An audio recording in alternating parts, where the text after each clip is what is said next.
Rasanya, sudah banyak netizen Indonesia yang menyadari bahwa privasi perlu untuk dilindungi. Bahkan banyak juga netizen yang mulai mempertanyakan, apakah sudah ada persetujuan atau konsen ketika ada suatu foto atau chat WhatsApp yang disebarkan di media sosial. Sayangnya, belum ada parameter hukum yang begitu jelas mengenai batasan privasi, karena DPR dan Presiden belum juga mengesahkan Rancangan Undang-Undang Pelindungan Data Pribadi atau RUU PDP. Ya, meskipun ada juga sih beberapa pengaturan pelindungan data pribadi yang tersebar di aturan sektoral. Sekarang, sebagai masyarakat biasa, apa saja hal-hal yang bisa kita lakukan untuk melindungi data pribadi kita?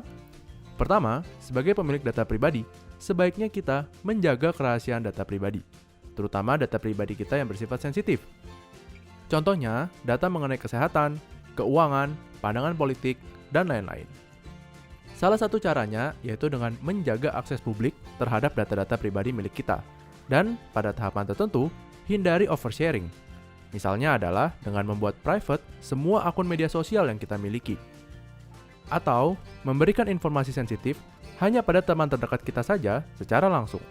Jangan sampai dengan mudahnya kita mempublikasi foto KTP kita sendiri ke media sosial. Selain itu, bisa juga dengan tidak memberikan data pribadi tersebut apabila tidak diperlukan. Terkadang, kita seringkali memberikan data pribadi tanpa dimintakan, misalnya adalah foto diri kita.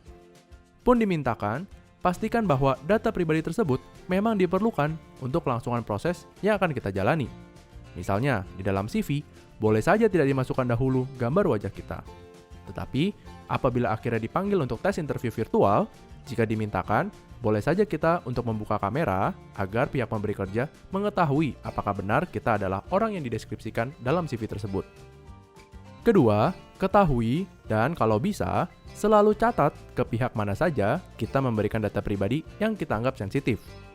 Contoh yang paling penting adalah di website mana saja kita memasukkan informasi mengenai kartu kredit kita dan di-save. Karena banyak sekali kejahatan pencurian data kartu kredit dan memang tidak ada yang bisa menjamin sistem elektroniknya aman 100% dari risiko kejahatan. Oleh karena itu, jika kita bisa men-trace di mana saja kita menyantumkan informasi sensitif, maka akan lebih mudah bagi kita untuk memintakan penghapusan di masa depan. Ketiga, apabila terjadi kebocoran data pribadi, janganlah panik dan langsung mintakan penghapusan data pribadi.